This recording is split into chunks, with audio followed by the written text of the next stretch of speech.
Nelson Mandela کی jail میں جاوید چودھری کہتے ہیں کہ رابن آئی لینڈ کیپ ٹاؤن سے 7 کلومیٹر کے فاصلے پر ہے۔ واٹر فرنٹ کے علاقے سے ہر 2 گھنٹے بعد فیری سیاحوں کو لے کر جاتی ہے۔ یہ جزیرہ 350 سال تک دنیا کی خوفناک ترین جیل رہا۔ نیلسن منڈیلا نے اپنی 27 سالہ قید کا بڑا حصہ اس جیل میں گزارا اور یہ ان کی وجہ سے پوری دنیا میں مشہور ہو گیا۔ 5.5 کلومیٹر پر محیط یہ چھوٹا سا جزیرہ اس وقت یونیسکو کا عالمی ورثہ ہے۔ دنیا بھر سے لوگ اس کی سیاحت کے لیے آتے ہیں۔ میں اور ڈاکٹر کاشف مصطفیٰ منگل 13 ستمبر کی صبح جوہانسبرگ سے کیپ ٹاؤن پہنچے۔ دونوں شہروں کے درمیان 1600 کلومیٹر کا فاصلہ ہے۔ یہ جوہانسبرگ سے بالکل مختلف شہر ہے۔ جوہانسبرگ کو دنیا کے سب سے بڑے ان لینڈ شہر کی حیثیت حاصل ہے۔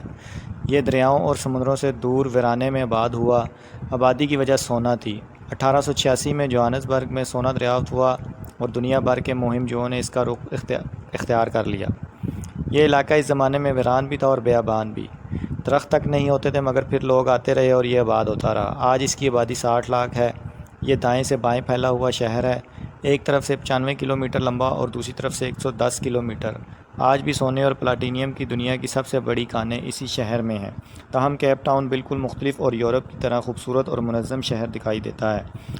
موسم ٹھنڈا، ماحول میں ہریالی، فضا میں وسعت، لوگ خوش اور خوشحال، سیاحت بڑی انڈسٹری ہے، گورے زیادہ اور کالے کم ہے، اٹلانٹک اوشن کے کنارے آباد ہے اور افریقہ کی طرف سے دنیا کا آخری شہر ہے۔ شہر سے 4 گھنٹے کی مسافت پر وہ مقام بھی موجود ہے جہاں اٹلانٹک اوشن انڈین اوشن سے ملتا ہے اور قرآن مجید کی حقانیت کی گواہی دیتا ہے۔ اللہ تعالیٰ نے قرآن مجید میں فرمایا ہے، وہی تو ہے جس نے 2 سمندروں کو ملا رکھا ہے، جن میں سے ایک پانی لذیذ و شیریں ہے اور دوسرے کا کھاری کڑوا، پھر ان کے درمیان ایک پردہ اور سخت روک کھڑی کر دی ہے۔ کیپ ٹاؤن سے 1 گھنٹے کے فاصلے پر ہرمینس کا وہ شہر واقع ہے جہاں ہر سال وہیل مچھلیوں کی سب سے بڑی نقل مکانی ہوتی ہے۔ دنیا میں جانوروں اور پرندوں کی 4 بڑی ہجرتیں ہوتی ہیں۔ پہلی ہجرت سائبیریا کے پرندے ہیں، یہ سردیوں میں روس کے ٹھنڈے علاقوں سے پاکستان کی طرف ہجرت کرتے ہیں۔ دوسری ہجرت جنگلی جانوروں کی ساؤتھ افریقہ سے سینٹرل افریقہ کی طرف ہے۔ اس میں 30-40 لاکھ جانور غول در غول جنوب سے شمال کی طرف دوڑتے ہیں اور دھرتی کو دہلاتے ہوئے کینیا پہنچتے ہیں۔ تیسری ہجرت سارڈین مچھلیوں کی ہوتی ہے۔ ہر سال کروڑوں مچھلیاں امریکی ساحلوں سے ہجرت کر کے ساؤتھ افریقہ کے شہر ڈربن کے ساحل پر آتی ہیں، انڈے دیتی ہیں اور واپس لوٹ جاتی ہیں۔ اور چوتھی ہجرت وہیل مچھلیوں کی ہوتی ہے۔ ہر سال ستمبر اور اکتوبر میں لاکھوں کی تعداد میں دیو ہیکل مچھلیاں روس سے ہرمینس آتی ہیں اور چند ماہ یہاں گزار کر واپس چلی جاتی ہیں۔ ہرمینس میں سینکڑوں سال سے یہ روایت چلی آ رہی ہے کہ ایک خاص خاندان کے لوگ ستمبر کے آخر میں چٹانوں پر کھڑے ہو کر وہیل مچھلیوں کا انتظار کرتے ہیں اور انہیں جوں ہی پہلی وہیل مچھلی نظر آتی ہے، یہ بغل بجا کر پورے شہر کو مطلع کر دیتے ہیں۔ لوگ گھروں سے نکلتے ہیں، ساحل کے کنارے ایک دوسرے کا ہاتھ پکڑ کر کھڑے ہوتے ہیں اور جھک کر مچھلیوں کا استقبال کرتے ہیں۔ ہم ہرمینس بھی گئے اور 4 گھنٹے ڈرائیو کر کے 2 سمندروں کے ملاپ کا انتظار بھی کیا، لیکن سب سے پہلے رابن آئی لینڈ کیپ ٹاؤن کے علاقے واٹر فرنٹ سے رابن آئی لینڈ کے لیے فیریز چلتی ہیں۔ ہم نے فیری لی اور آدھا گھنٹے میں دنیا کی مشکل ترین جیل پہنچ گئے۔ جزیرے کے چاروں طرف فینس لگی ہوئی ہے۔ دیو ہیکل گیٹ بھی ہے۔ گیٹ کے اندر جیل کی 7 مختلف بیرکس ہیں۔ ہمارے گائیڈ نے اپنے تعارف میں بتایا، میرا نام 45 ہے۔ میں 45 کیوں ہوں یہ میں آپ کو آخر میں بتاؤں گا۔ وہ ہمیں لے کر مختلف بیرکس میں پھرتا رہا۔ ہر بیرک اذیت ناک اور تکلیف دہ تھی۔ گائیڈ نے بتایا قیدی 3 حصوں میں تقسیم تھے۔ سیاہ فام قیدی پاؤں، سر اور اوپری دڑے سے ننگے ہوتے تھے۔ انہیں پہننے کے لیے صرف نکر دی جاتی تھی۔ وہ فرش پر سوتے تھے اور انہیں ایک کھردری چٹائی اور بدبودار کمبل ملتا تھا۔ اس نے ہمیں کمبل اور دری بھی دکھائی، تاہم انڈین اور سفید فام قیدیوں کو کپڑے اور بنکر بیڈ کی سہولت حاصل تھی۔ قیدیوں کو اٹھانے، جگانے اور کھانے کے لیے گھنٹی بجائی جاتی تھی اور جو قیدی گھنٹی کی آواز کو سیریس نہیں لیتا تھا اسے ٹکٹکی پر لٹکا کر کوڑے مارے جاتے تھے۔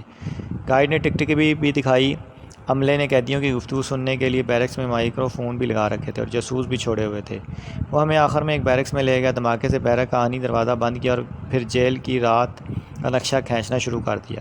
اس کی آواز ڈرامائی اور انداز بیان خوفناک تھا۔ پورا گروپ خوفزدہ ہو کر اس کی گفتگو سن رہا تھا۔ اس نے وارڈنز کے مظالم اور قیدیوں کے دکھ کا نقشہ کھینچا۔ اور جب ہم پوری طرح اس کے سحر کی گرفت میں آ گئے تو اس نے پھر انکشاف کیا کہ میں بھی اسی جیل کا قیدی تھا۔ میرا نمبر 45 تھا۔ میں 16 سال کی عمر میں جیل میں آیا اور 6 سال بعد یہاں سے رہا ہوا۔ اس نے وہ جگہ بھی دکھائی جہاں وہ روزانہ رات کے وقت سوتا تھا، اور ہم سب وحشت سے اس کی طرف دیکھنے لگے۔ نیلسن منڈیلا اور اس کے سیاسی ساتھی بیرک بی میں بند تھے۔ یہ 6 بائی 8 فٹ کے چھوٹے چھوٹے سیل تھے۔ سلاخوں کے دروازے کے بعد لکڑی کا دروازہ تھا۔ اس کی بندش کے بعد سیل مکمل طور پر بند ہو جاتا تھا۔ قیدی فرش پر سوتے تھے اور انہیں کھانے کے لیے دھات کی ایک پلیٹ اور ایک جستی مگ دیا جاتا تھا۔ سیاسی قیدیوں کو احاطے سے باہر نہیں نکالا جاتا تھا، تاہم انہیں روزانہ صحن میں بٹھا کر پتھر توڑوائے جاتے تھے اور یہ بعد ازاں جیل کی دیواروں میں فرش میں لگائے جاتے تھے۔ نیلسن منڈیلا بھی جیل کے یہاں میں مسلسل پتھر توڑتے رہے۔ احاطے میں انگور کی وہ بیل اور وہ درخت آج بھی موجود ہے جس کے نیچے نیلسن منڈیلا نے اپنی بائیوگرافی کے صفحات چھپا دیے تھے۔ انقلاب کے بعد وہاں سے یہ اوراق نکالے تھے۔ آپ ان لوگوں کا کمال دیکھیں کہ انہوں نے اس سختی کے باوجود قیدیوں کے لیے ایک نئی اور خفیہ زبان بھی ایجاد کر لی تھی، اور یہ ایک دوسرے سے اس زبان میں پیغام رسانی بھی کرتے تھے۔ مجھے جوہانسبرگ میں نیلسن منڈیلا کے داماد پرنس موزی سے ملاقات کا موقع بھی ملا۔ یہ سوازی لینڈ کے شاہی خاندان سے تعلق رکھتے ہیں۔ پرنس نے بتایا، ہم نے 1977 میں شادی کی۔ 1978 میں ہمارے ہاں پہلا بیٹا پیدا ہوا تو ہم اسے لے کر نیلسن منڈیلا سے ملاقات کے لیے گئے۔ ہمیں آدھا گھنٹہ ملا اور اس آدھا گھنٹہ میں منڈیلا صرف اپنے نواسے کو دیکھتے رہے اور خوش ہوتے رہے۔ رابن آئی لینڈ میں چند دلچسپ ریکارڈ بھی قائم ہوئے۔ مثلاً ڈیوڈ سٹورمین نام کا ایک افریقی سردار 2 بار اس جیل سے فرار ہوا۔ یہ پہلی مرتبہ نہ صرف تیر کر جیل سے فرار ہو گیا بلکہ 10 سال جنگلوں میں چھپا بھی رہا۔ یہ دوسری بار گرفتار ہوا اور دوسری بار بھی فرار ہو گیا، لیکن کیپ ٹاؤن کے ساحل سے پکڑا گیا اور اسے واپس لا کر زنجیر سے باندھ دیا گیا۔ یہ تیسری بار بھی فرار ہو رہا تھا، لیکن اسے رابن آئی لینڈ سے آسٹریلیا شفٹ کر دیا گیا اور وہ وہاں جیل میں انتقال کر گیا۔ دوسرا ریکارڈ مسلمان قیدی تھے۔ جیل میں ملائیشیا کے چند عالم دین بھی محبوس تھے۔ ان میں سے ایک شیخ کہلاتے تھے۔ وہ انتہائی پرہیزگار تھے اور وہ رابن آئی لینڈ میں انتقال فرما گئے اور انہیں اسلامی طریقے سے دفن کر دیا گیا۔ تھوڑے عرصے بعد ان کی قبر سے خوشبو آنے لگی۔ مسلمان قیدیوں نے جیل کے عملے کو مطلع کیا۔ عملے نے جگہ کا معائنہ کیا اور وہ بھی شیخ کی کرامت سے متاثر ہو گئے۔ مسلمانوں نے بعد ازاں قبر پر مقبرہ تعمیر کر دیا۔ انقلاب کے بعد مقبرے کے گنبد کو سبز رنگ کر دیا گیا۔ یہ اب رابن آئی لینڈ کی منفرد ترین جگہ ہے اور یہ پورے جزیرے سے دکھائی دیتی ہے۔ تیسرا ریکارڈ، یہ دنیا کی واحد جیل ہے جہاں آج ماضی کے وارڈن اور قیدی دونوں آتے ہیں اور ایک دوسرے کے ساتھ بیٹھ کر ماضی کی باتیں کرتے ہیں۔ عملے نے قیدیوں پر بے تحاشا مظالم ڈھائے تھے، لیکن نیلسن منڈیلا نے سب کو معاف کر دیا اور یوں اب دونوں مل کر جیل کا وزٹ کرتے ہیں۔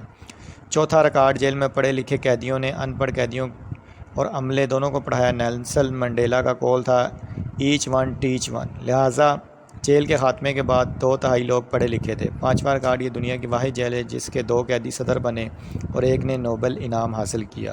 اور چھٹا اور آخری ریکارڈ، یہ دنیا کی واحد جیل ہے جسے یونیسکو نے عالمی ورثہ ڈکلیئر کیا ہے، اور ہم سارا دن اس جیل میں پھرتے رہے اور نیلسن منڈیلا کی صبر اور برداشت کی داد دیتے رہے۔